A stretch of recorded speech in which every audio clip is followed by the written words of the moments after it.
The stars hung cold and distant in the endless darkness of space as the UNS Valiant moved slowly through the outer regions of human territory.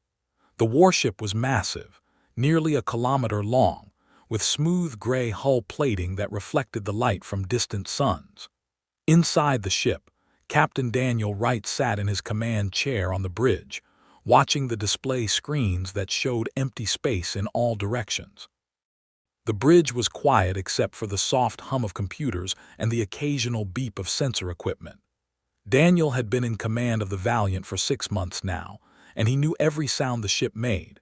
He was a tall man in his early 40s, with short brown hair starting to show gray at the temples.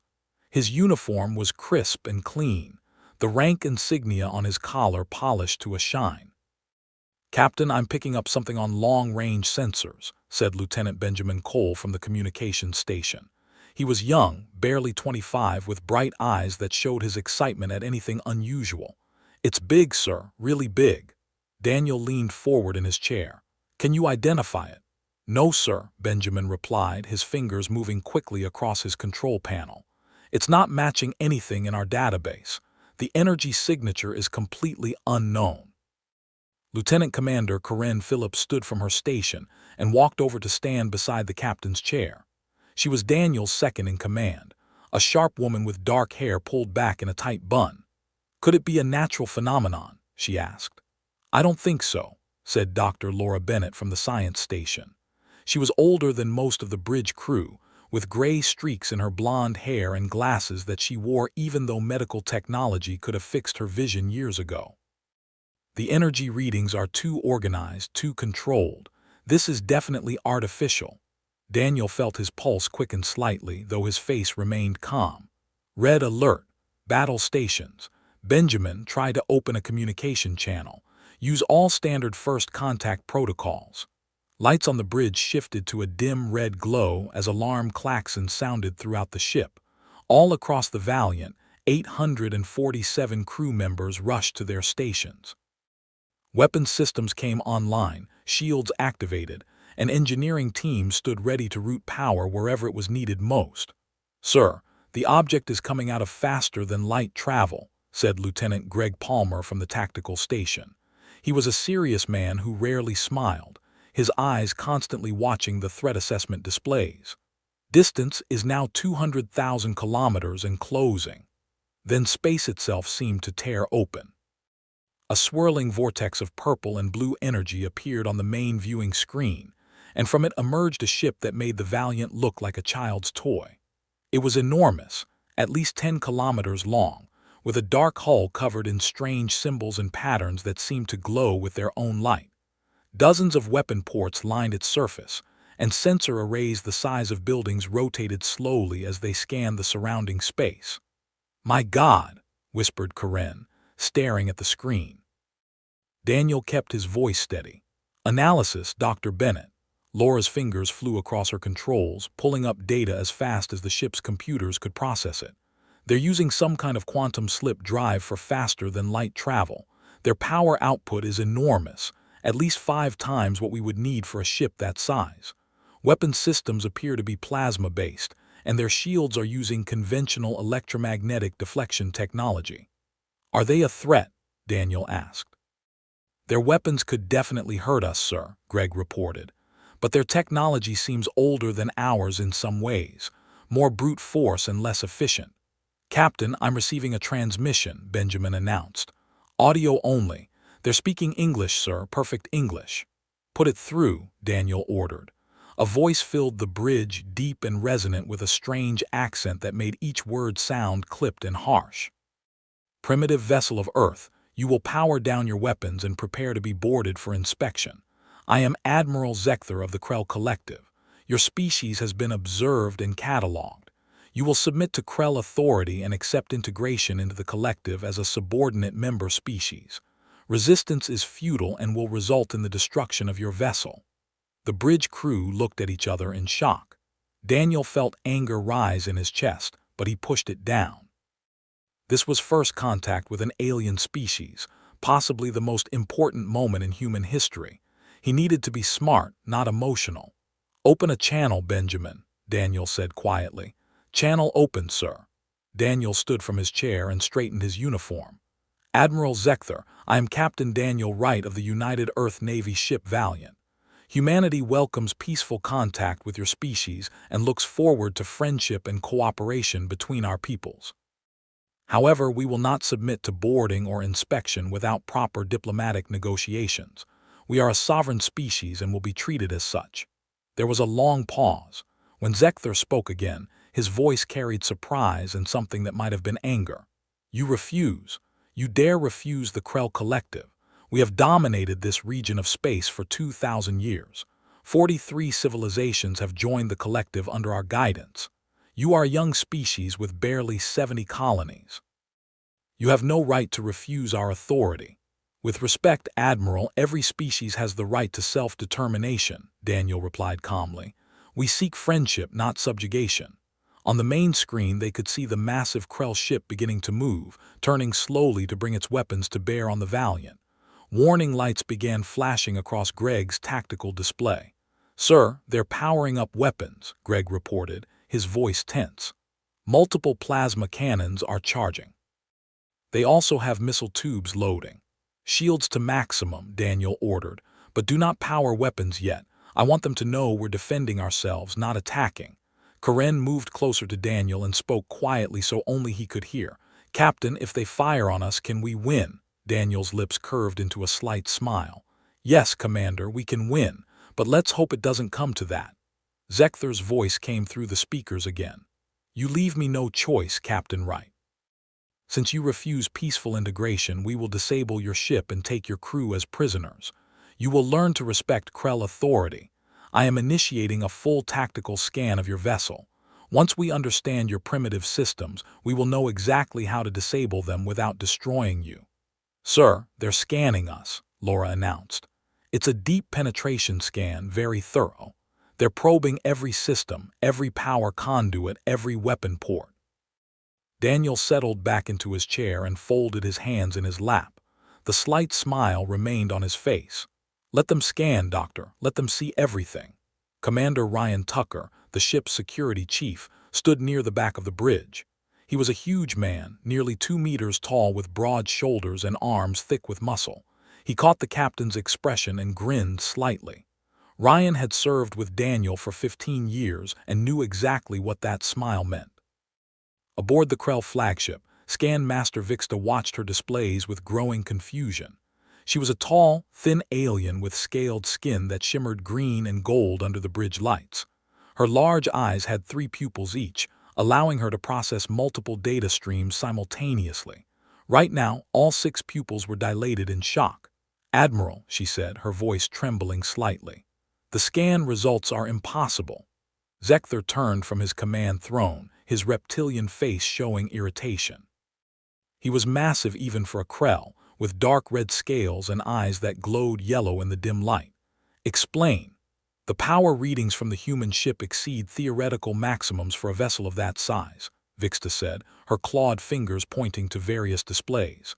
Their reactor is generating energy outputs that should require a ship 3 times larger, and the technology is completely unknown to our databases. You must be reading it wrong, snapped Zekther. Run the scan again. Vixta ran the scan 3 more times. Each time, the results were the same.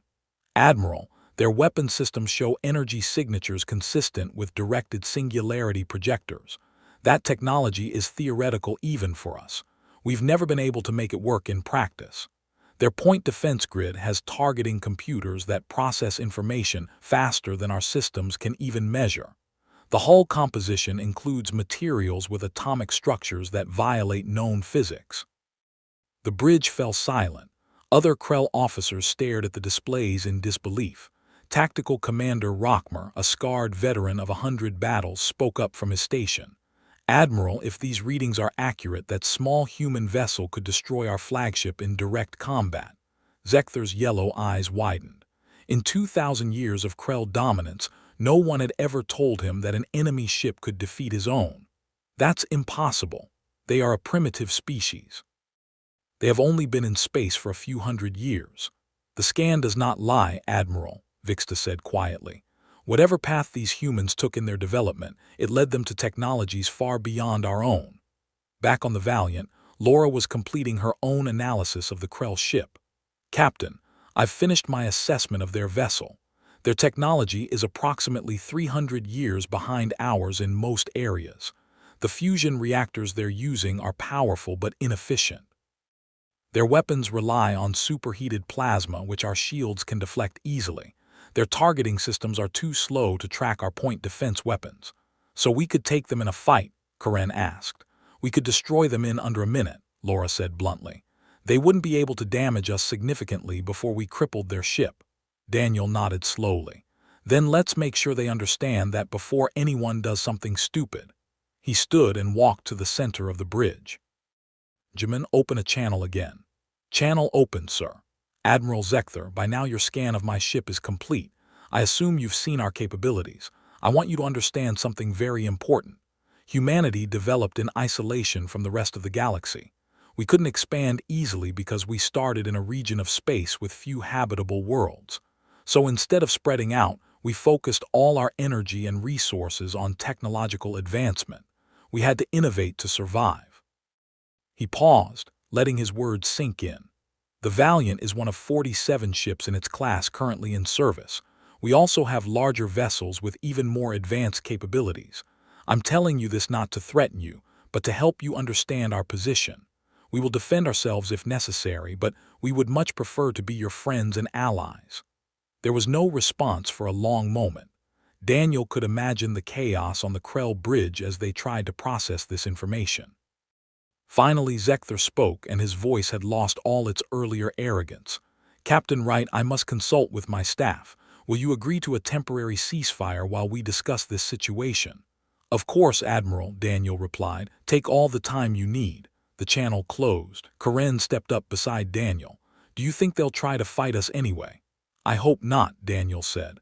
"But just in case, Greg, I want you to demonstrate something for our friends.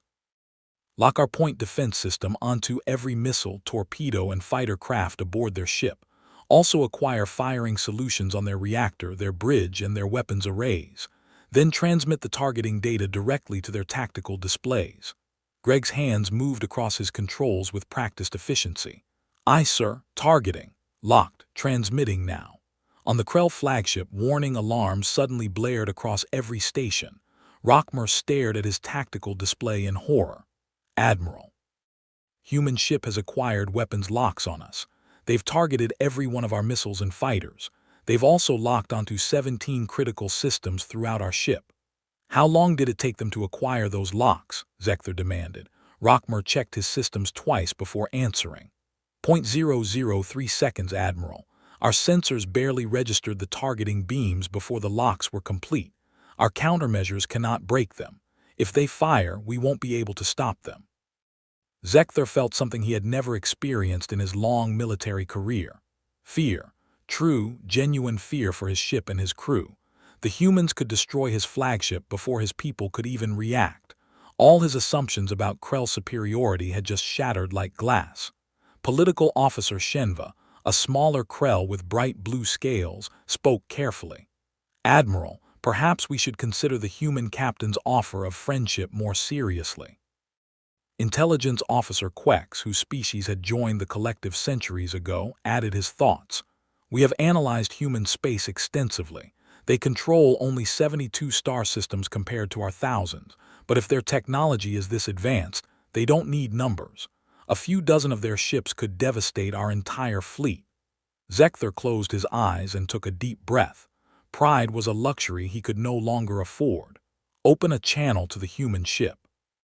"Captain Wright, I request a formal ceasefire and diplomatic negotiations. I would like to come aboard your vessel with a small delegation to discuss terms."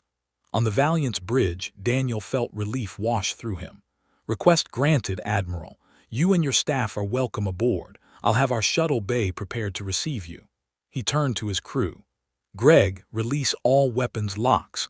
Karen, prepare diplomatic facilities and proper reception protocols. Let's show them that we know how to be good hosts."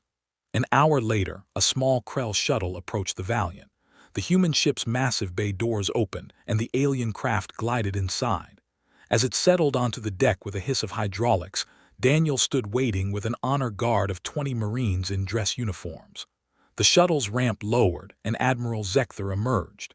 He was enormous, nearly 3 meters tall, with thick red scales and a crest of horns running along his head. His yellow eyes scanned the bay carefully, taking in the human troops and the advanced equipment around them. Behind him came Rockmer Shenva and a science officer named Torvin. Daniel stepped forward and saluted in the traditional Earth military style. "Admiral Zekther, welcome aboard the Valiant. I am Captain Daniel Wright." He gestured to the others around him. "This is Lieutenant Commander Corinne Phillips, my executive officer, Dr. Laura Bennett, our chief science officer, and Commander Ryan Tucker, our security chief." Zekther returned the gesture with a Krell salute, placing his clawed hand over his chest. "Thank you for receiving us, Captain. May I present my senior officers?" They exchanged formal introductions, and Daniel noticed that the Krell seemed nervous. Their eyes kept darting around the bay, and their hands stayed close to their bodies as if they were trying not to touch anything. These were conquerors who suddenly found themselves in the territory of a superior power.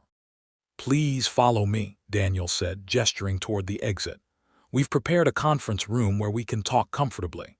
They walked through the corridors of the Valiant, and Daniel watched the Krell officers observing everything around them. The walls were smooth and clean, with lighting panels that provided steady illumination. Crew members moved past in both directions, each one nodding respectfully to the captain and his guests. Everything spoke of discipline, efficiency, and advanced technology. The conference room was large and comfortable, with a long table surrounded by chairs designed to accommodate different body types.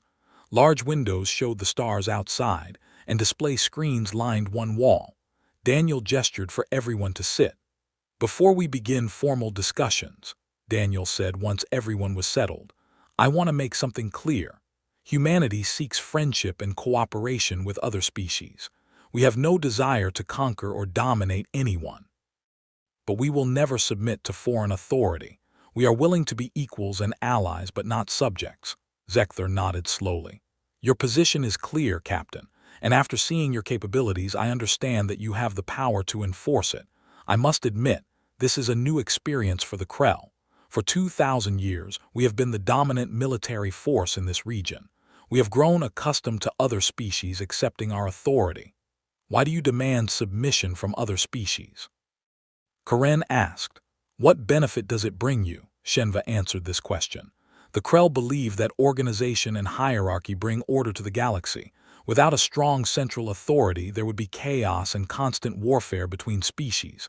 We offer protection and stability in exchange for loyalty."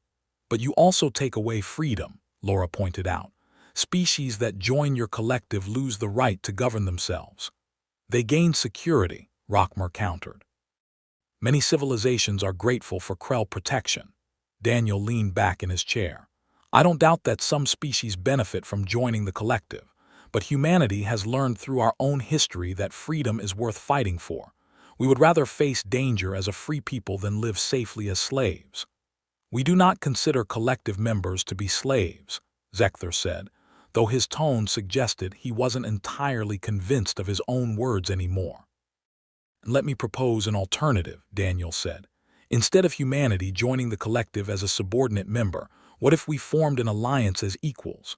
We could offer technological assistance and military cooperation. You could provide us with knowledge about the galaxy and diplomatic connections to other species. Both sides would benefit without either losing their sovereignty." The Krell officers looked at each other in surprise. Torvin, the science officer who had been silent until now, spoke up. "You would share your technology with us?" "Some of it, yes," Laura answered.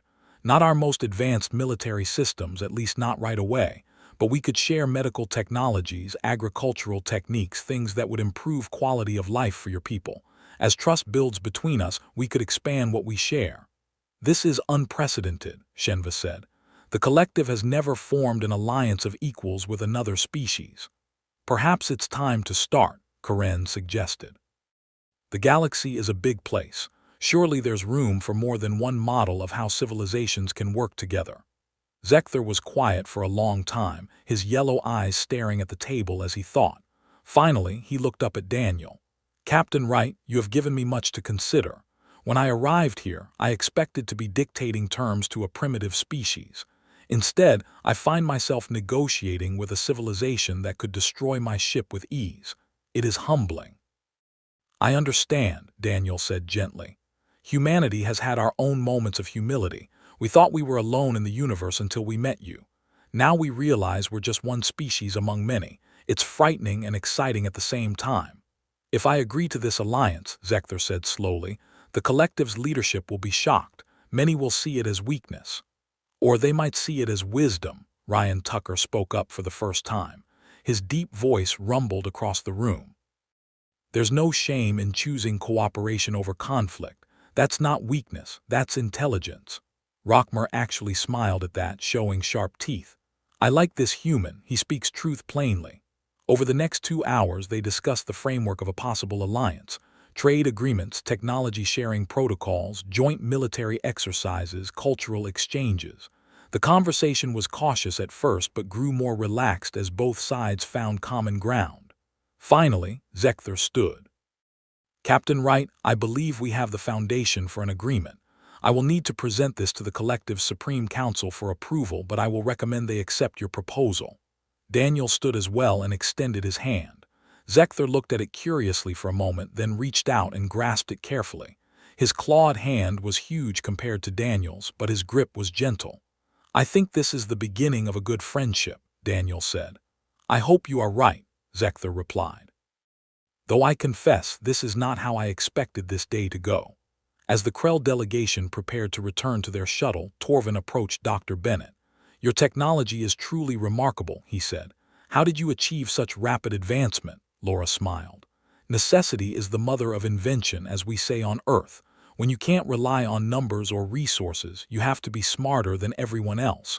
We learned to maximize every advantage we could find." "Fascinating," Torvin said. "I would very much like to learn more about your scientific methods." "And I'd be happy to teach you," Laura replied. "That's what allies do." Daniel escorted the Krell back to the shuttle bay personally. As Zector prepared to board his craft, he turned to face the human captain one last time. "You could have destroyed us today," the Admiral said quietly. "Your ship had us completely at your mercy, but you chose peace instead. Why?" Daniel considered the question carefully before answering. "'Cause strength without wisdom is just violence, Admiral. Humanity has fought enough wars among ourselves to know that might doesn't make right. We learned that cooperation builds something lasting, while conquest only breeds resentment and eventual rebellion. Besides," he added with a slight smile, "friends are more valuable than subjects." Zector's expression was impossible for Daniel to read, but his voice carried something that might have been respect. "You are wise for such a young species, Captain Wright." "I will remember this lesson." The shuttle lifted off and glided out of the bay. Daniel stood watching until it had rejoined the massive Krell flagship. Then he made his way back to the bridge. His crew stood as he entered. "At ease," he said, settling into his command chair. "Benjamin, send a full report to Earth Command. Include all scanned data on the Krell ship and a complete recording of our conversations." "Aye, sir," Benjamin replied, his fingers already moving across his controls. "Karen, what's your assessment of the situation?" Daniel asked. His executive officer thought for a moment before responding. "I think we just changed the course of human history, sir. First contact with an alien species and we turned potential enemies into possible allies. Not bad for a day's work." Daniel smiled. "Let's hope Earth Command sees it the same way." Greg Palmer spoke up from Tactical. "Captain, the Krell ship is powering up its slip drive. Looks like they're preparing to leave." "Good," Daniel said. "Let them go in peace." They watched on the main screen as the massive alien vessel began to glow with purple and blue energy. Space twisted and warped around it, and then it was gone, vanishing into faster-than-light travel. The bridge was quiet for a moment. Then Ryan Tucker laughed, a deep booming sound. "Did you see their faces when our targeting locks hit them? I thought that Admiral was going to pass out right there on his own bridge." "Disciplined commander," Daniel said, but he was smiling too. "Though I admit, it was satisfying to see their reaction when they realized they weren't the biggest fish in the pond anymore." Laura was reviewing the scanned data they'd collected on the Krell ship. "Captain, This information is going to be invaluable. We've learned so much about their technology, their capabilities, their weaknesses. If the alliance doesn't work out, we'll at least know exactly what we're facing. The alliance will work, Daniel said with confidence. They're smart enough to recognize a good deal when they see one, and we're offering them something no one else can: advanced technology and genuine partnership instead of either submission or conflict. Karen moved to stand beside his chair. What do you think happens next, sir? Daniel gazed out at the stars, thinking about the question. I think the galaxy just got a lot more interesting, Commander.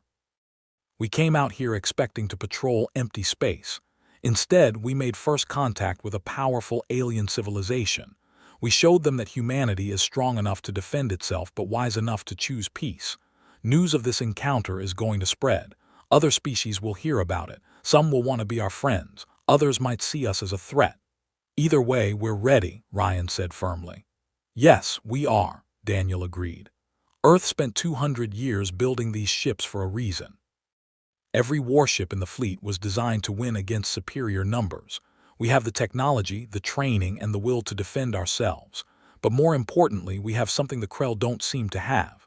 We understand that the strongest position isn't standing alone at the top. It's standing together with allies who trust and respect each other. Laura looked up from her console. That scan they did on us, Captain. Do you think they understood what they were looking at? I mean, really understood. Daniel nodded.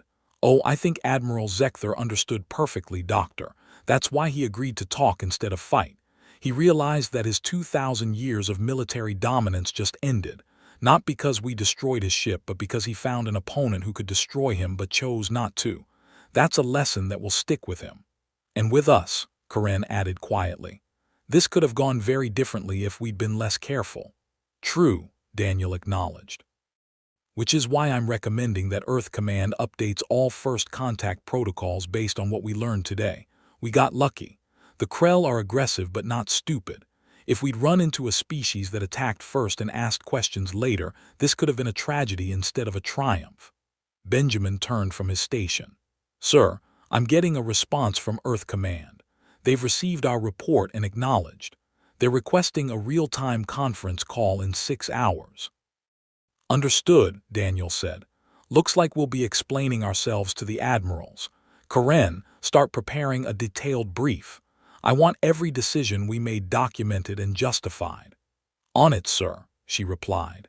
As the bridge crew returned to their normal duties, Daniel allowed himself a moment to truly relax. The tension that had gripped him since the Krell ship appeared finally began to ease. They had navigated one of the most dangerous situations imaginable, first contact with a hostile alien species, and they had done it without firing a shot. But he knew this was just the beginning.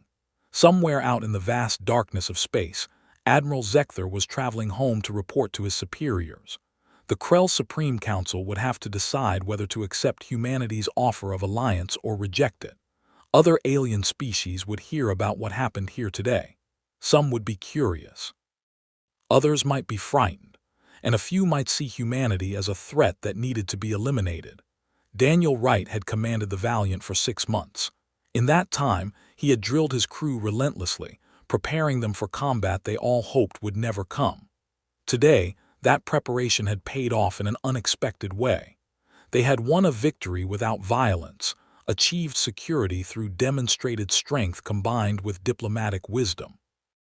As he sat in his command chair watching the stars drift past on the main screen, Daniel found himself thinking about the future.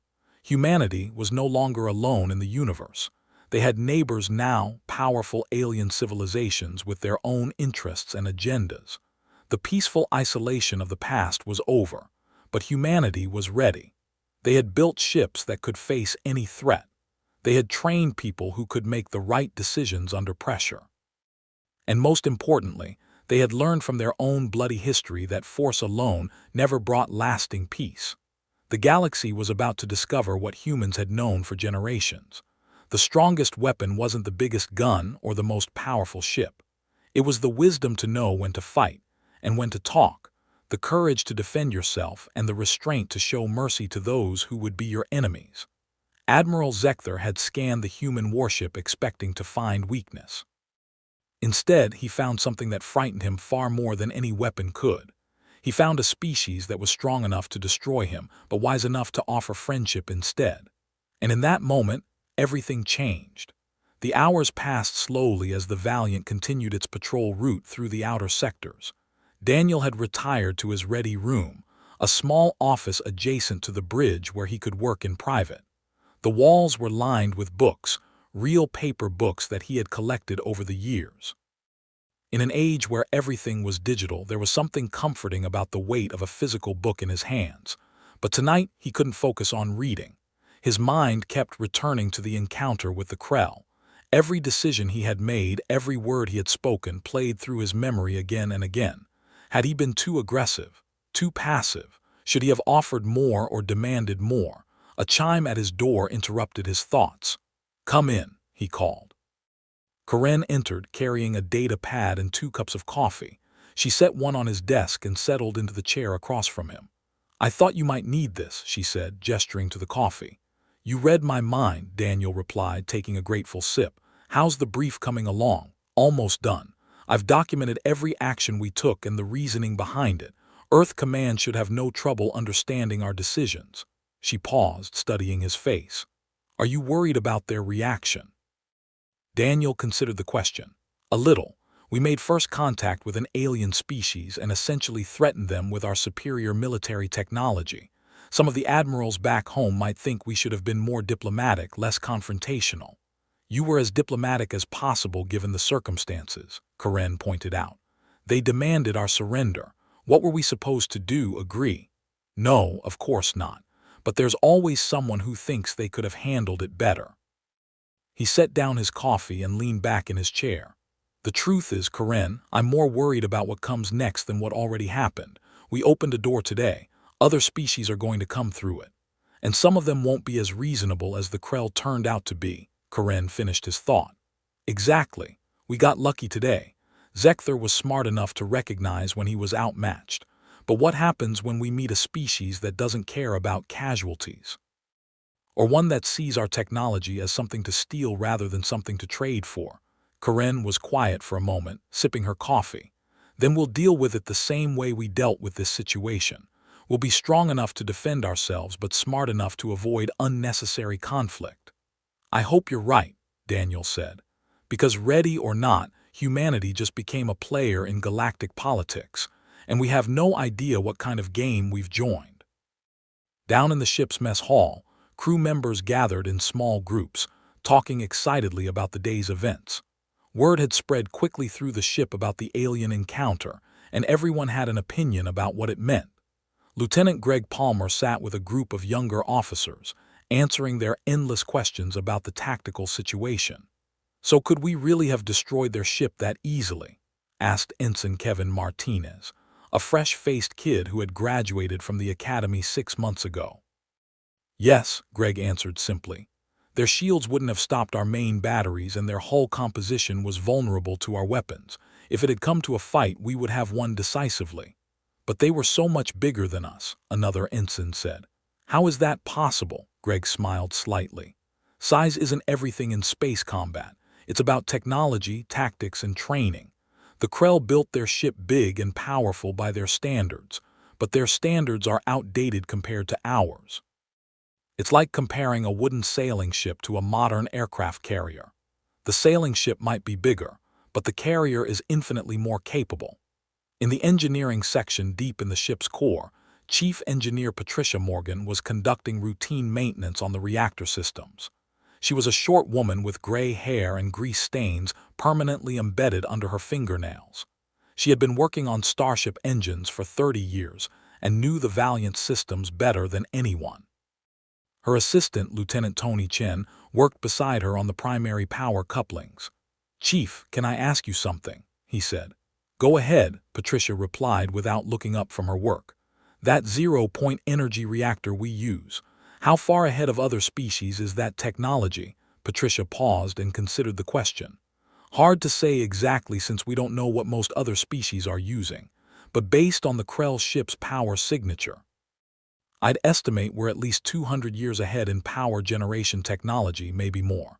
The efficiency ratios alone are completely different from anything they have. Does that make you nervous? Tony asked. Being so far ahead? Nope, Patricia said cheerfully. Makes me proud. Humans have always been good at innovation when we put our minds to it. We took the theoretical physics that other species probably discovered and actually made it work in practical applications. That takes ingenuity and hard work. In the medical bay, Dr. Stephen Wright, no relation to the captain, was reviewing medical protocols for potential alien contact situations. He was an older man with white hair and a calm demeanor that put patients at ease. His staff gathered around him as he went through the procedures. Remember, we have no idea what kind of biology we might encounter, he told them. The Krell appear to be carbon-based lifeforms like us, but that doesn't mean their biochemistry is similar. If we ever have alien casualties aboard this ship, we'll need to be extremely careful about treatment methods. What if they have diseases we've never encountered? Asked one of the nurses. That's a real concern, Dr. Wright acknowledged, which is why we maintain strict quarantine protocols. But honestly, the chances of an alien disease being able to infect humans is relatively low. Our biochemistries would have to be very similar for cross-species infection to occur. Back in the science labs, Dr. Laura Bennett was still analyzing the data collected from the Krell ship. Her team of scientists crowded around multiple displays, each one showing different aspects of the alien technology. Look at this, Laura said, pointing to a screen showing the Krell weapon systems. They're using magnetic containment for their plasma weapons, but the field geometry is inefficient. They're losing at least 30% of their potential energy output just in the containment process. Her colleague, Dr. Marcus Cole, nodded enthusiastically, and their targeting computers are using linear processing instead of quantum calculations. No wonder they couldn't track our point defense grid. The fascinating thing is that their basic science is sound, Laura continued. They understand the principles behind advanced technology. They just haven't made the leap to practical applications the way we have. It's like they got stuck at a certain level of development and never pushed beyond it. Maybe that's what happens when you conquer instead of innovate, Marcus suggested. Why develop better technology when your current technology is good enough to dominate everyone around you? Laura considered that. You might be right. The Krell have been the dominant power in this region for 2,000 years. They had no incentive to innovate because they had no real competition. Meanwhile, humanity was stuck in a corner of space with limited resources, so we had to innovate or stagnate. 6 hours later, Daniel stood on the bridge with his senior staff gathered around him. The time had come for the conference call with Earth Command. Benjamin had established a secure communication link, and the main viewing screen now showed the faces of 3 admirals sitting in a conference room back on Earth. Admiral Helen Foster spoke first. She was a stern woman in her 60s with steel-gray hair and sharp eyes. Captain Wright, we've reviewed your report and all the accompanying data. I have to say, this is one of the most remarkable first contact situations I've ever seen. Thank you, Admiral, Daniel replied formally. I'm not sure that was a compliment, Captain, Admiral Foster continued. You threatened an alien vessel with superior firepower and essentially forced them to negotiate on your terms. Some people here think you were too aggressive. With respect, Admiral, I did not threaten them, Daniel said calmly. I defended my ship and crew from a hostile force that demanded our surrender. When they initiated a tactical scan of my vessel, I simply demonstrated our defensive capabilities to discourage an attack. Admiral James Porter, a younger man with dark skin and a thoughtful expression, spoke up. Captain, walk us through your decision-making process. Why did you choose to let them scan your ship? Because I knew what they would find, sir, Daniel explained. Their scan would reveal our true capabilities, which would make them think twice about attacking us. I calculated that showing strength would prevent conflict more effectively than trying to hide it. The third admiral, Richard Blake, leaned forward with interest. He was older than the other 2, with white hair and laugh lines around his eyes. And you were right, Captain. Their scan prevented a battle that would have destroyed their ship and possibly started an interstellar war. That was smart thinking. Thank you, sir, Daniel said, though he could tell Admiral Foster wasn't entirely convinced. "The question now is what happens next," Admiral Foster said. "You've opened diplomatic relations with a powerful alien coalition. They know our capabilities, our location, everything about our military technology. That makes some people very nervous." "I understand their concerns, Admiral," Daniel replied. "But consider the alternative. If we had tried to hide our capabilities, the Krell would have attacked us. We would have destroyed their ship, and they would have sent more ships. Eventually, we would have been at war with the entire collective. Instead, we now have the possibility of a peaceful alliance with them." Admiral Blake nodded approvingly. "I agree with the captain's assessment. We're better off with the Krell knowing what we can do and choosing friendship over conflict." Admiral Porter added his support. Furthermore, the technology exchange he proposed could benefit both sides significantly. We could learn about galactic politics and other species from the Krell, while they get access to some of our less sensitive technologies. Admiral Foster drummed her fingers on the table, clearly thinking hard. Finally, she sighed. "Very well, Captain Wright, you're authorized to continue negotiations with the Krell if they contact you again. However, any technology transfers must be approved by Earth Command before they occur. Is that clear?" "Crystal clear, Admiral," Daniel confirmed. "Good. Now then, we're promoting you to Commodore, effective immediately," Admiral Foster continued, and Daniel's eyes widened slightly in surprise. "You'll be given command of a small task force and assigned to continue first contact operations. Your mission is to explore beyond the Epsilon sector and make contact with other species." "I'm honored, Admiral," Daniel said, trying to keep the shock out of his voice. Admiral Blake smiled. "Don't be too honored yet, Commodore. You're getting the job because you've proven you can handle first contact situations without starting wars. But that also means you'll be the one out there on the front lines meeting unknown aliens for the first time. It's going to be dangerous work." "I understand, sir. I'll need to select additional officers for my staff." "Take whoever you need from the Valiant," Admiral Porter said. "We'll also be assigning 2 new frigates to your task force, the UNS Defiant and the UNS Resolute. They're currently finishing their shakedown cruises and will rendezvous with you in 3 weeks. The conference call continued for another hour as they discussed details of the new mission, protocols for future first contact situations, and guidelines for technology sharing. By the time it ended, Daniel's head was spinning with all the new information. As the screen went dark, Karen turned to him with a smile.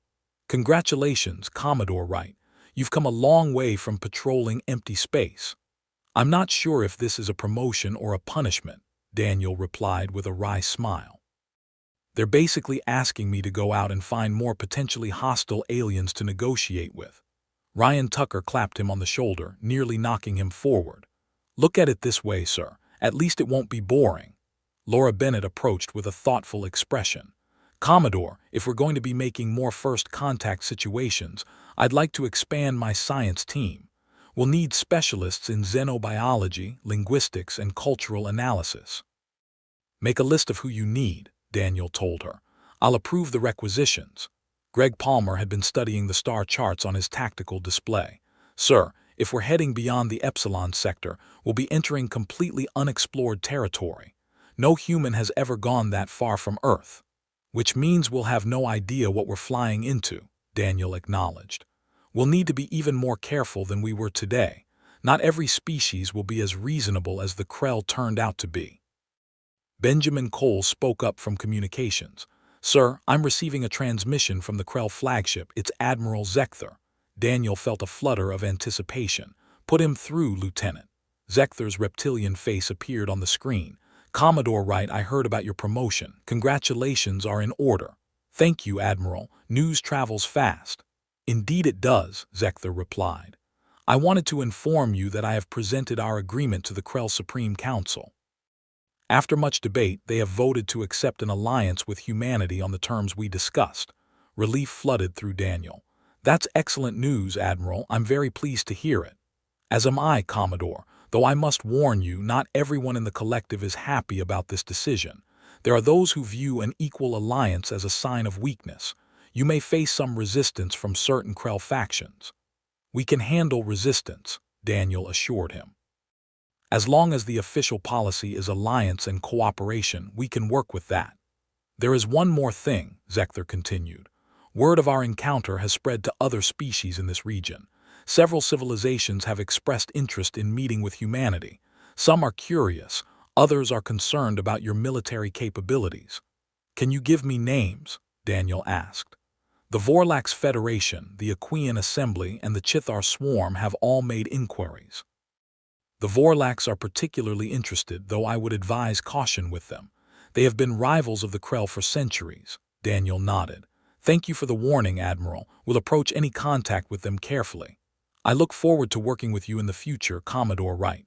Perhaps our two species will show the galaxy that cooperation is stronger than conquest. I believe we will, Admiral. Safe travels. The communication ended, and Daniel turned to face his crew. They were all looking at him expectantly, waiting for orders, waiting to see what came next. Well, he said finally, looks like we've got our work cut out for us. The galaxy just got a lot bigger, and humanity is about to become a major player in it. Karen, start working on protocols for multiple first contact scenarios. Laura, begin researching the species Admiral Zekther mentioned. Greg, I want tactical assessments of potential threat scenarios. Ryan, review our security procedures for hosting alien delegations. And me, sir? Benjamin asked. You, Lieutenant, are going to help me draft a message to Earth Command explaining that we've just opened diplomatic relations with 4 more alien species, whether we're ready or not. As his crew dispersed to their tasks, Daniel returned to his command chair. Through the main viewing screen, he could see the endless expanse of stars stretching out in all directions. Somewhere out there were civilizations they hadn't met yet, technologies they couldn't imagine, challenges they couldn't predict. But Daniel Wright was ready. Today had proven that humanity could face the unknown with courage, wisdom, and strength. They had turned potential enemies into allies through a combination of demonstrated power and diplomatic skill. Whatever came next, they would handle it the same way. The moment the aliens scanned the human warship, everything had indeed gone wrong for them. But for humanity, everything had gone exactly right. 3 months had passed since the historic encounter with the Krell Collective. Commodore Daniel Wright stood on the bridge of the Valiant, watching as his 2 new escort ships, the UNS Defiant and the UNS Resolute, flew in perfect formation beside his flagship. The 3 ships moved through unknown space, venturing deeper into regions where no human had ever traveled before. The bridge was quieter than usual. The crew had grown accustomed to the routine of exploration, but there was always an underlying tension.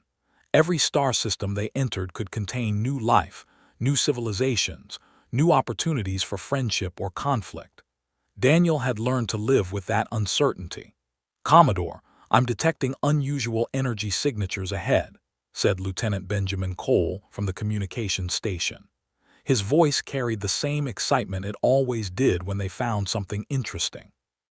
It's coming from the 4th planet in the system we're approaching. Daniel leaned forward in his command chair. What kind of energy signatures? Dr. Laura Bennett studied her science displays carefully. They appear to be industrial in nature, sir. Power generation facilities, manufacturing centers, possibly cities. There's definitely intelligent life on that planet. Any ships in the area? Daniel asked Lieutenant Greg Palmer at Tactical. Negative, sir. No vessels detected within sensor range. Whatever civilization is down there, they appear to be limited to their home planet. Daniel considered this information carefully. A species that had developed industry but not space travel yet. This was a delicate situation. First contact with a pre-spacefaring civilization required special protocols to avoid cultural contamination. Commander Phillips, what do the regulations say about contact with species that haven't developed faster than light travel? Daniel asked. Karen Phillips pulled up the relevant documents on her display. The guidelines recommend minimal contact, sir. We're supposed to observe from a distance and report back to Earth Command for further instructions. Direct contact is only authorized if the species is already aware of alien life or if they're in immediate danger. We observe and move on, Daniel said, though he felt a twinge of disappointment. He would have liked to meet these people, whoever they were. Sir, I'm picking up distress signals from the planet, Benjamin suddenly announced. Multiple sources. They're broadcasting on primitive radio frequencies. Laura's displays lit up with new information. Commodore, I'm detecting weapons fire on the surface. Energy weapons, chemical explosives, and what appears to be nuclear detonations. The planet is at war. Daniel stood from his chair and walked to the center of the bridge. War. A civilization tearing itself apart, possibly on the verge of extinction. The regulations said minimal contact, but they also mentioned immediate danger as an exception. Can you determine how bad it is? He asked Laura. She worked her controls, pulling up visual images of the planet's surface. The main viewing screen showed cities in flames, massive craters where nuclear weapons had struck, and clear evidence of widespread destruction. It's catastrophic, sir. Based on the radiation levels and the scale of destruction, I estimate they've already lost at least 30% of their population. At this rate, they'll render their planet uninhabitable within weeks. Commander Tucker, assemble a security team, Daniel ordered. Dr. Bennett, prepare a first contact package with medical supplies and radiation treatment equipment. Karen, draft a message in their language explaining who we are and that we're here to help. Sir, are you sure about this? Karen asked quietly. This could be considered interference in their natural development. Their natural development is about to end in extinction, Daniel replied firmly. I won't stand by and watch an entire species destroy itself when we have the power to help. Besides, once they see our ships, they'll know aliens exist anyway. We might as well make the introduction productive. The Valiant moved into orbit around the planet. Daniel could see the destruction more clearly now. This world had been beautiful once with blue oceans and green continents. Now it was scarred by war, the atmosphere choked with smoke and radiation.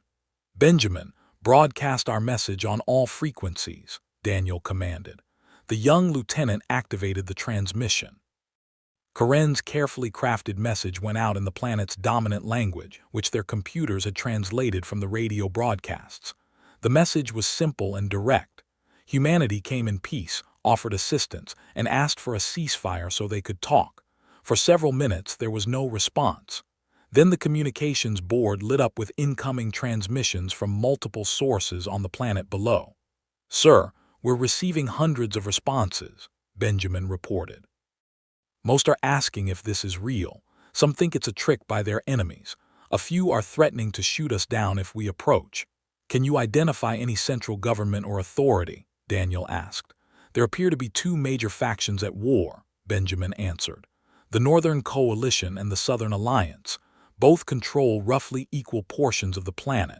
I'm also detecting several smaller neutral nations that are trying to stay out of the conflict. Daniel made a decision. Open a channel to both the Northern Coalition and the Southern Alliance. I want to speak to their leaders directly. It took nearly an hour of complicated negotiations through intermediaries before Daniel found himself on a video call with two alien leaders. The screen split to show both of them simultaneously. On the left was Chancellor Victor Kane of the Northern Coalition, a tall humanoid with pale blue skin and 4 eyes arranged in a square pattern on his face. On the right was Premier Lysa Vex of the Southern Alliance, shorter and stockier with dark purple skin and elaborate ridges running along her skull. Both aliens stared at Daniel with expressions that mixed fear, wonder, and suspicion. I am Commodore Daniel Wright of the United Earth Navy, Daniel began, speaking slowly and clearly. My people come from a planet many light years from here.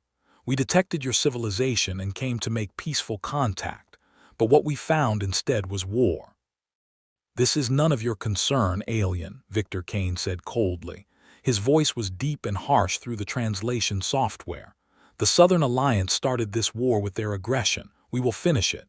That's a lie, Lysa Vex shot back angrily. The Northern Coalition has been oppressing our people for generations. We fight for freedom and justice. I don't care who started it, Daniel interrupted before they could continue arguing. What I care about is that you're destroying your own planet. We've detected multiple nuclear detonations. Your atmosphere is becoming toxic. Your oceans are being poisoned. At this rate, your world will be uninhabitable in a matter of weeks. Both leaders fell silent, and Daniel could see the truth of his words reflected in their faces. They knew what they were doing to their planet. They just couldn't stop. "We cannot surrender," Victor said finally. "Too much blood has been spilled, too many lives lost. Our people demand justice." "And our people will never submit to northern tyranny," Lysa added. "We would rather die free than live as slaves." Daniel took a deep breath. This was the critical moment. "What if I offered you a third option? What if both sides agreed to a ceasefire and humanity served as neutral mediators to help you negotiate a peace agreement? We have no stake in your conflict. We're not here to take sides or conquer your planet. We just want to prevent the extinction of your species." "Why would you help us?" Lysa asked suspiciously. "What do you gain from this?"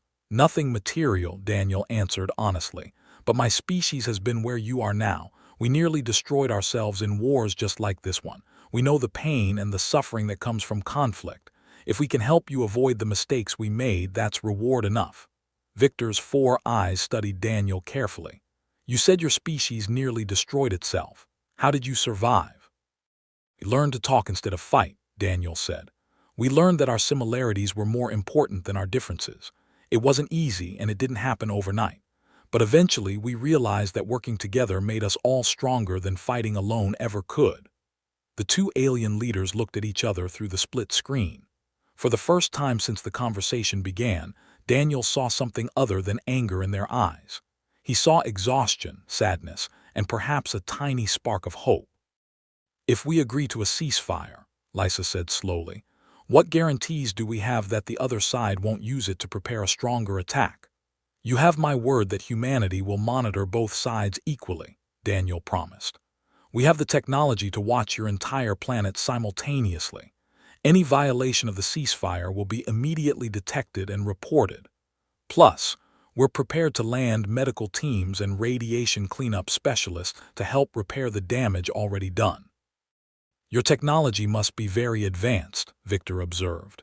"Your ship appeared in our orbit without warning. Our most powerful weapons probably couldn't even scratch your hull." "That's correct," Daniel admitted. "Which is why you can trust that we're not here to conquer you. If we wanted your planet, we could take it easily. But that's not who we are. We believe every species has the right to determine its own future." Over the next several hours, Daniel negotiated the terms of a temporary ceasefire. Both sides would pull back their forces to defensive positions. No new attacks would be launched. Humanitarian aid would be allowed to reach civilian populations. And most importantly, representatives from both factions would come aboard the Valiant for peace negotiations. When the ceasefire finally took effect, Daniel felt relief wash over him. The first step was always the hardest. 2 days later, delegations from both the Northern Coalition and the Southern Alliance arrived at the Valiant. Daniel had prepared the main conference room for the negotiations, with equal space and seating for both sides. He had also assigned Commander Ryan Tucker and a team of Marines to provide security and ensure no violence broke out during the talks. Chancellor Victor Kane arrived first, bringing 5 advisors with him. They all wore formal military uniforms decorated with medals and insignia. Their 4 eyes darted around the conference room, taking in every detail of human technology. Premier Lysa Vex arrived shortly after with her own team of advisors. They wore simpler clothing but carried themselves with quiet dignity. When the two groups saw each other, tension immediately filled the room. Daniel stood at the head of the table and gestured for everyone to sit. "Thank you all for coming. I know this isn't easy for either side, but the fact that you're here, talking instead of fighting, is already a victory. We're only here because you forced us to stop fighting," one of Victor's advisors said bitterly. "True," Daniel acknowledged. "But now that you've stopped, maybe you can remember why you started. Every war begins with a genuine grievance. Tell me, what were you fighting about before the fighting itself became the only thing that mattered?" The question seemed to catch both sides off guard. They looked at each other uncertainly. Finally, Lysa spoke. "It began with resource distribution. The Northern Coalition controlled the richest mineral deposits in the most fertile farmland. They used that control to dominate trade and keep the southern regions poor and dependent. We offered fair trade agreements," Victor countered. But the South wanted everything for free. They refused to pay market prices for resources that cost us money and effort to extract. Market prices that you set artificially high to maintain your power, Lysa shot back. Daniel held up a hand to stop the argument before it escalated. So the core issue is economic inequality. The North has resources the South needs but can't afford to buy at the prices being asked. Is that accurate? Both leaders nodded reluctantly. And that economic dispute eventually led to political tension, which led to military buildups, which led to the first shots being fired, Daniel continued. After that, the original issues got lost in cycles of revenge and retaliation. Does that sound familiar? Again, both sides nodded. Here's what I don't understand, Daniel said, leaning forward. You're all the same species. You share the same planet. You breathe the same air and drink the same water. Why not just share the resources too? Why maintain artificial borders and separate governments when cooperation would benefit everyone? Because we have fundamental disagreements about how society should be organized, Victor explained. The North believes in strong central authority and traditional values. The South wants radical democracy and constant change. So different political philosophies, Daniel said. My species has those too. We have nations with different governments, different beliefs, different ways of doing things. But we learned that diversity doesn't have to mean division. You can maintain your cultural identities while still cooperating on things that benefit everyone. Over the next week, Daniel facilitated discussions between the two factions. He brought in human experts on economics, political science, and conflict resolution. Dr. Bennett provided scientific data showing how the environmental damage could be repaired if they worked together. Corinne Phillips helped draft frameworks for power-sharing agreements that would give both sides a voice in planetary governance. The negotiations were difficult and often heated. There were moments when Daniel thought the whole thing would fall apart. But slowly, progress was made. Both sides began to see each other as people rather than enemies. They started talking about their fears and hopes instead of their grievances and demands. On the 8th day, they reached an agreement. The planet would be unified under a new federal system that preserved regional autonomy while creating centralized institutions for resource management and environmental protection. Both the North and South would have equal representation in a new planetary council. Economic resources would be distributed based on need rather than political power. It wasn't perfect. Both sides had to compromise on things they considered important. But it was peace, real and lasting peace built on mutual agreement rather than military victory. As the alien delegations prepared to return to their planet to begin implementing the agreement, Victor approached Daniel privately. "Commodore Wright, I must confess something," the Chancellor said. "When your ships first appeared, my military advisors urged me to attack you. They said you might be invaders who would conquer our world." "What changed your mind?" Daniel asked. "You could have conquered us easily," Victor replied. "Your technology is so far beyond ours that resistance would have been futile. But instead of taking what you wanted by force, you offered to help. You spent days negotiating peace between two sides you had no obligation to care about. That taught me something important about strength." "What's that?" Daniel asked with genuine curiosity. "That true strength isn't just the power to destroy," Victor said thoughtfully. "It's the wisdom to know when not to use that power. You showed us that the strongest position is the one where everyone benefits from your strength, not just yourself." Daniel smiled. "That's a lesson my species learned the hard way. I'm glad we could help you learn it a bit easier." As the Valiant prepared to leave orbit, Daniel received a transmission from Earth Command. Admiral Helen Foster's face appeared on his private screen. "Commodore Wright, we've received your reports on the situation," she said. "What you did was risky and technically violated several protocols about contact with pre-spacefaring species." "Yes, Admiral, I know," Daniel replied, preparing for a reprimand. "Which is why we're officially commending you for it," Admiral Foster continued, and Daniel's eyebrows rose in surprise. "You prevented a planetary extinction event and brokered a peace agreement between two warring factions. That's exactly the kind of leadership we need out there on the frontier." Thank you, Admiral. That means a lot. Don't let it go to your head, Commodore, Foster said, but there was warmth in her voice. You still have a mission to complete. Continue your exploration and make more friends for humanity. Just try not to save an entire civilization every week. It makes the rest of us look bad, Daniel laughed. I'll do my best, Admiral. After the transmission ended, Daniel made his way to the observation lounge, a large room with floor-to-ceiling windows showing the stars outside. Karen found him there, staring out at the endless cosmos. Thinking about what comes next, she asked, standing beside him. Always, Daniel replied. We've made contact with the Krell and helped save a dying civilization, but there's so much more out there. So many species we haven't met yet. Some will be friendly, some hostile, and some somewhere in between. Do you ever worry that we're in over our heads? Karen asked.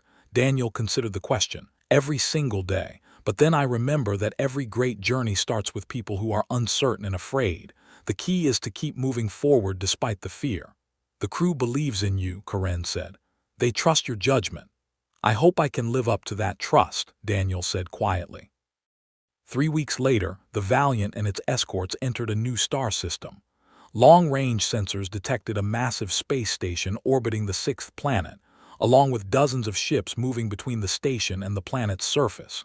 Sir, I'm receiving a hailing signal, Benjamin announced. They're transmitting in multiple languages, including one that matches Krell linguistic patterns. This must be a trading hub, Laura said, studying the energy signatures. I'm detecting ships from at least 7 different species at that station.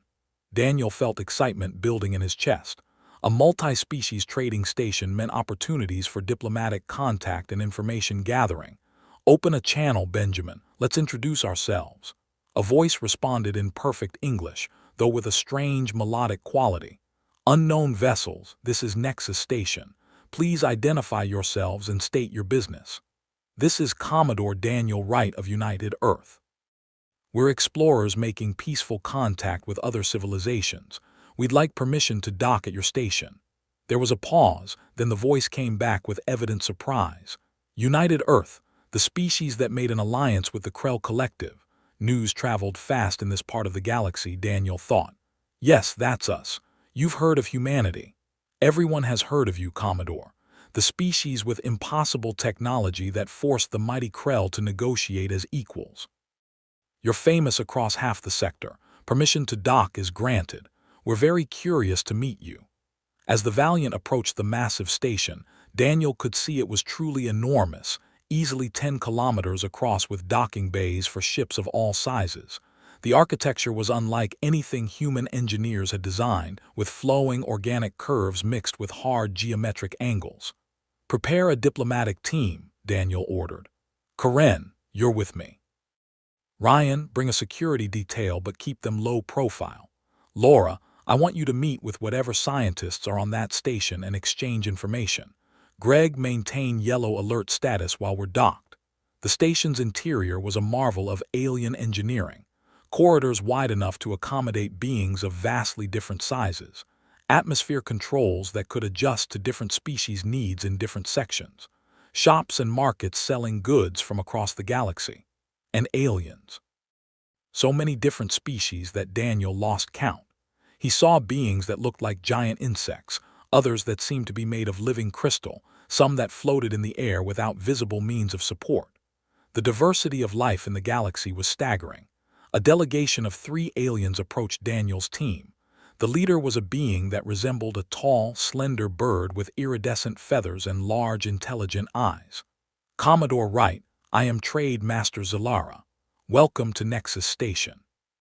We serve as a neutral meeting ground for commerce and diplomacy among many species. Thank you for having us, Daniel replied. We're new to this part of the galaxy and eager to learn about our neighbors. Zalara's feathers ruffled in what might have been amusement. Oh, I think you'll find that many of your neighbors are eager to learn about you. The humans who made the Krell back down without firing a shot. That's quite a reputation. Over the next few hours, Daniel met representatives from numerous species. Some were genuinely friendly and interested in establishing trade relations with humanity. Others were cautious, clearly intimidated by Earth's technological reputation. A few were openly hostile, viewing humans as potential threats to the existing balance of power. One encounter particularly stood out. A massive alien that looked like a living mountain of rock and metal approached Daniel in one of the station's common areas. Its voice rumbled like an avalanche. "I am Warlord Kren of the Vorlax Federation. I hear you forced the Krell to submit to your demands." Daniel stood his ground despite the creature's intimidating size. "That's not accurate, Warlord. We negotiated an alliance as equals. No one submitted to anyone." "The Krell do not negotiate with equals," Kren rumbled. "They conquer or they submit, which means you conquered them without firing a shot. Impressive." "Demonstrated that fighting us would be costly," Daniel said carefully. "So we chose to talk instead. It benefited both sides." Kren studied Daniel with eyes that glowed like molten metal. "The Vorlax have been rivals with the Krell for centuries. Perhaps we should talk as well. An alliance with a species the Krell fear could be valuable." "We don't want to get involved in your rivalry," Daniel said firmly. "But we're always willing to talk about mutual cooperation that benefits everyone involved." "I like you human," Kren said with what might have been a laugh. "You're cautious but not afraid, smart but not weak. Yes, we will talk more later." As the Vorlax warlord lumbered away, Kren whispered to Daniel, "You're collecting allies faster than I can keep track of. At this rate, we'll need a whole department just to manage diplomatic relations." "Better too many friends than too many enemies," Daniel replied. Their stay at Nexus Station lasted 3 days.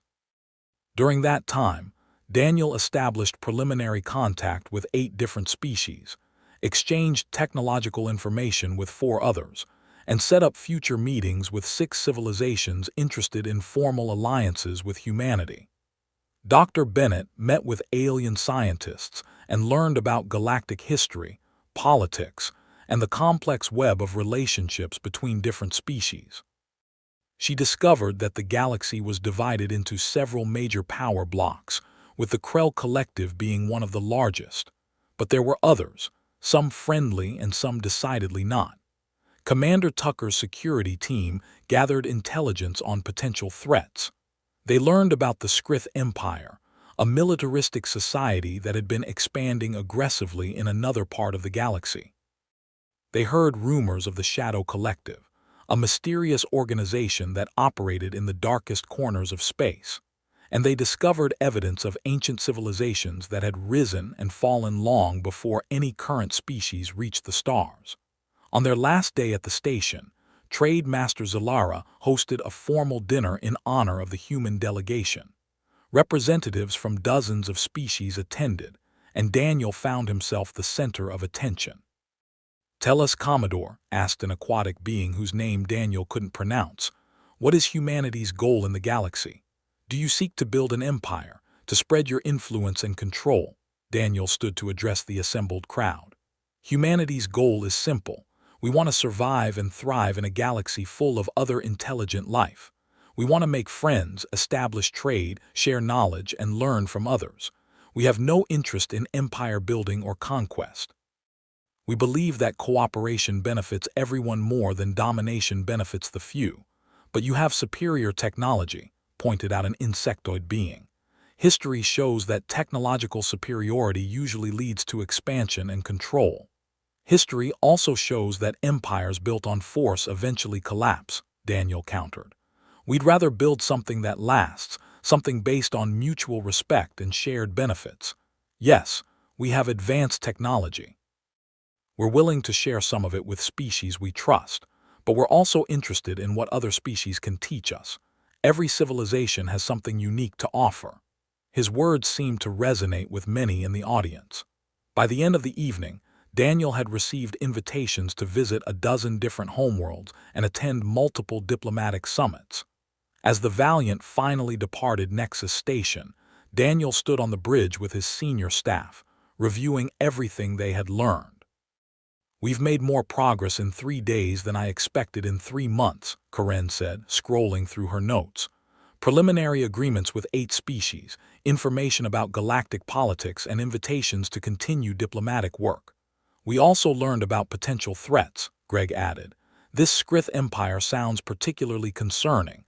Multiple species mentioned them as aggressive expansionists. We'll need to learn more about them, Daniel agreed. But not today. Right now, I think we've earned a break from first contact situations. Set course for the nearest Earth outpost. The crew deserves some rest. As the three ships jumped to faster-than-light travel, Daniel reflected on how much had changed in just a few months. Humanity had gone from isolated newcomers to respected participants in galactic civilization. They had made allies, prevented a planetary extinction, and established themselves as a force for peace and cooperation. But Daniel knew the easy part was over. Real challenges lay ahead. Species that wouldn't be impressed by demonstrations of power. Conflicts that couldn't be resolved with simple negotiations. Threats that would test humanity's resolve and capabilities.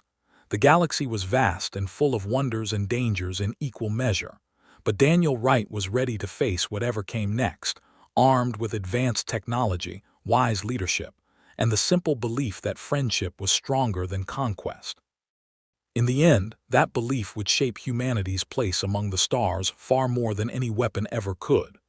The journey back to the nearest Earth outpost took 5 days at maximum faster-than-light speed. During that time, Daniel had plenty of opportunity to think about everything they had accomplished and everything that still lay ahead. He spent hours reviewing reports, analyzing diplomatic opportunities, and planning future missions. On the 3rd day of their journey, Dr. Laura Bennett requested a private meeting in his ready room. She arrived carrying a data pad and looking troubled. "Commodore, I've been analyzing all the information we gathered at Nexus Station," she began without preamble. "There's a pattern I think you need to see."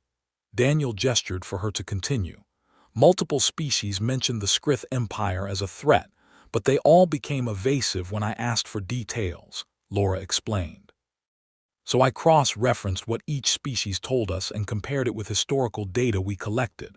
The Skrith have been expanding steadily for the past 50 years. They've conquered or absorbed at least 23 civilizations during that time." "That's concerning," Daniel admitted. "But we're nowhere near Skrith territory. Why should this worry us right now?" "Because their expansion pattern is accelerating," Laura said, bringing up a holographic star map on her data pad. 50 years ago, they conquered one system every 3 years. 20 years ago, it was one system per year. Now they're taking multiple systems annually, and look at the direction they're moving. She manipulated the map, and Daniel saw the problem immediately. The Skrith expansion was heading directly toward the region of space where humanity had established its colonies. "How long before they reach human space?" Daniel asked quietly. "At their current rate of expansion." 10 to 15 years, Laura answered. "Maybe less if they continue accelerating." Daniel sat back in his chair, processing this information. "Have they made contact with the Krell?" "Yes, about 30 years ago. There was a brief conflict that ended in a stalemate. The Krell maintain a heavily fortified border with Skrith space, and neither side has attempted to cross it since." "So the Skrith know when to stop pushing," Daniel observed. "That suggests they're pragmatic, not suicidal." "True, but it also means they respect strength," Laura said. "Which brings me to my main concern. When the Skrith learn about humanity, they're going to want to test us. They'll want to know if we're strong enough to defend ourselves or weak enough to conquer." Daniel stood and walked to the window, gazing out at the stars streaking past as they traveled faster than light. "Then we need to make sure we're ready for that test when it comes. Add the Skrith to our priority intelligence list. I want to know everything about them, their military capabilities, their technology, their culture, their weaknesses." "Already working on it," Laura confirmed. "I've also been thinking about the species we helped, the ones tearing their planet apart with war. We left them with plans for rebuilding and medical assistance, but they're still decades away from space travel." "What about them?" Daniel asked. "They're going to need protection," Laura said. "Once word spreads that humanity intervened to save them, other species might see them as easy targets or potential allies to steal from under our noses. We should establish a monitoring station in their system, maybe leave some automated defense platforms." Daniel considered this suggestion carefully. "You're right. We can't just save a civilization and then abandon them to whatever comes next. Karen," he called out through the intercom. "Yes, sir," came Karen's voice. Add a note to our mission plan. After we resupply at the outpost, we're returning to the system where we brokered the peace agreement. We need to set up long-term support for their recovery." "Understood, sir," Karen replied. Laura smiled. "The crew is going to love you for that. Half of them have been asking if we can check on our friends." "Our friends," Daniel repeated, liking the sound of that. "That's exactly what they are, and friends look out for each other." When they finally reached the Earth outpost 3 days later, Daniel was surprised by the reception. The outpost commander, Captain Elizabeth Morgan, met them personally at the docking bay with a full honor guard. "Commodore Wright, welcome to Outpost 7, she said, saluting crisply. "Word of your accomplishments has reached us. Making peace with the Krell, saving an entire civilization, establishing contact with dozens of new species. You and your crews are heroes back on Earth." Daniel felt uncomfortable with the praise. "We're just doing our jobs, Captain." "You're doing a lot more than that, sir," Elizabeth replied. "You're shaping how the entire galaxy sees humanity. That matters more than you might realize." Over dinner that evening with the outpost's senior staff, Daniel learned just how much impact his missions had made. News of humanity's diplomatic successes had spread throughout Earth's colonies. Recruitment for the Navy had tripled. Universities were overflowing with students wanting to study xenobiology, alien languages, and interstellar diplomacy. "You've inspired an entire generation," Elizabeth told him. "Young people who grew up thinking humanity was alone in the universe now dream of exploring the stars and making friends among alien species." "That's wonderful," Daniel said genuinely. "But I hope they understand it's not all exciting first contacts and dramatic negotiations. Most of exploration is routine, sometimes boring work." "They'll learn that," Elizabeth agreed. "But right now they need the inspiration. They need to believe that humanity has a bright future among the stars." The next morning, Daniel received a priority transmission from Earth Command. All 3 admirals appeared on his screen looking unusually serious. "Commodore Wright," Admiral Foster began, "we have a new assignment for you. The situation has become more complex than we anticipated." "How so, Admiral?" Daniel asked. Admiral Porter spoke next. "Your reports about the Skrith Empire have been analyzed by our intelligence division. They confirm what you suspected. The Skrith are heading in our direction, and when they arrive, there will be conflict." "We need you to do something difficult," Admiral Blake added. "We need you to find the Skrith and make contact with them before they reach our borders. We need to know their intentions, their capabilities, and whether peaceful coexistence is possible." Daniel felt a chill run down his spine. "You want me to fly into Skrith territory and introduce myself to a militaristic empire that's conquered 23 civilizations?" "We know it's dangerous," Admiral Foster said. "But you're the best person for this job. You've proven you can negotiate with hostile powers and come out with alliances instead of wars. If anyone can assess the Skrith threat and find a peaceful solution, it's you." "And if peaceful solution isn't possible?" Daniel asked quietly. The 3 admirals exchanged glances. Finally, Admiral Blake answered. "Then you gather as much intelligence as you can and get out alive. We need to know what we're facing so we can prepare our defenses." Daniel took a deep breath. "Understood, Admirals. When do we leave?" "As soon as your ships are resupplied and your crews are rested," Admiral Foster said. "We're also sending you reinforcements. 2 more frigates are being dispatched to join your task force. And Commodore, one more thing." "Yes, Admiral." "Come back alive," Foster said, her stern expression softening slightly. "Earth needs you." After the transmission ended, Daniel sat alone in his quarters, thinking about what lay ahead. Every previous mission had been challenging, but this was different. The Krell had been aggressive but ultimately reasonable. The warring planet had been desperate for help. The species at Nexus Station had been curious and open to friendship, but the Skrith were conquerors. They had built an empire on the subjugation of other species. They might not be interested in negotiation or alliance. They might see humanity as just another civilization to be absorbed into their empire. And if they did, Daniel would have to decide how far he was willing to go to defend humanity's independence. There was a knock at his door. "Come in," he called. Karen entered, followed by Ryan Tucker and Laura Bennett. They all wore serious expressions. "We heard about the new orders," Karen said. "The whole crew is talking about it." Are they worried? Daniel asked. Some are, Ryan admitted, but most are ready to go. They trust you to get them through this safely. I hope I can live up to that trust, Daniel said quietly. You will, Laura said with confidence. You always do, but we wanted you to know that we're with you whatever happens, all of us. Daniel looked at his senior staff, the people he had come to trust with his life and the lives of everyone aboard the Valiant. Thank you. That means everything to me. So what's the plan, Commodore? Ryan asked. Daniel stood and activated the star map on his wall display. We head into Skrith territory carefully and quietly. We observe before we make contact. We gather intelligence and look for any opportunity to open peaceful dialogue. But if they prove to be as hostile as everyone says, we get out fast and report back to Earth. And if they try to stop us from leaving, Karen asked. Then they'll learn the same lesson the Krell learned, Daniel replied. That humanity is not easy prey. We'll defend ourselves if necessary, but we'll do everything possible to avoid escalation to full conflict.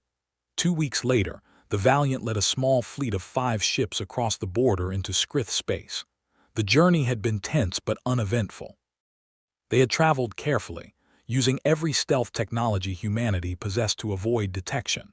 Now they approached the first Skrith colony world, and Daniel could see immediately that this civilization was different from any they had encountered before. The planet's surface was covered with massive industrial complexes. Dozens of ships moved in strict military formations. Orbital defenses bristled with weapons. This was not a society that valued art, culture, or individual freedom. This was a war machine, efficient and ruthless. Commodore, we're being scanned, Greg Palmer reported. Multiple sources, they know we're here.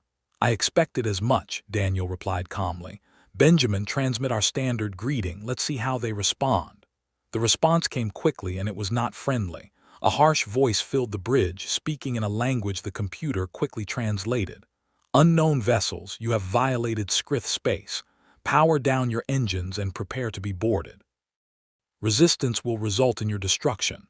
Here we go again, Daniel thought, but this time felt different.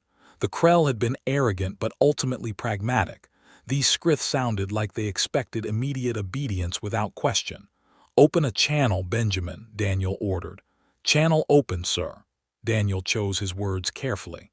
This is Commodore Daniel Wright of United Earth. We come in peace seeking diplomatic contact with the Skrith Empire. We mean no harm and request an audience with your leadership. The response was immediate and final. There is no diplomacy with inferior species. You will surrender immediately or be destroyed. You have 60 seconds to comply. Daniel looked at his crew. They all understood what this meant. The Skrith were not interested in talking. They saw humanity as prey, nothing more. Greg, shields to maximum, Daniel ordered quietly. All ships prepare for possible combat. But do not fire unless fired upon. The seconds ticked down. Daniel watched as Skrith warships moved to surround his small fleet. They were outnumbered 10-1 and more enemy ships were arriving every minute. Sir, they're charging weapons, Greg reported. Hold position, Daniel said calmly. Let's see if they're bluffing. They weren't bluffing. Energy beams lanced out from the Skrith ships, striking the Valiant's shields. Alarms blared across the bridge. Shields holding at 97%, Greg reported. Their weapons are less effective than the Krell's. Return fire all batteries, Daniel ordered. Target their weapons and engines. Disable, don't destroy. The Valiant and its escorts opened fire, and the result was devastating. Human weapons, far more advanced than anything the Skrith had encountered, tore through enemy shields and shredded their weapon systems. Within seconds, half the attacking ships were crippled and drifting. The Skrith ships that remained suddenly stopped firing. The harsh voice returned, but now it carried uncertainty instead of arrogance. What manner of vessels are these? Your weapons are beyond our understanding. I tried to tell you, Daniel replied. We came in peace. You chose violence. Now will you talk, or do we need to disable the rest of your fleet as well? There was a long pause. Then a different voice came through, deeper and more measured. I am Fleet Commander Dross of the Skrith Empire. You have demonstrated superior capabilities. We will talk. Daniel allowed himself a small smile. It seemed that no matter what species you encountered, overwhelming technological superiority was a language everyone understood. But he also knew this was just the beginning. The Skrith would not forget this humiliation. The question was whether they would seek revenge or accommodation. Either way, humanity's reputation in the galaxy had just grown even larger. And Daniel Wright had once again proven that sometimes the best way to achieve peace was to show you were too strong to fight.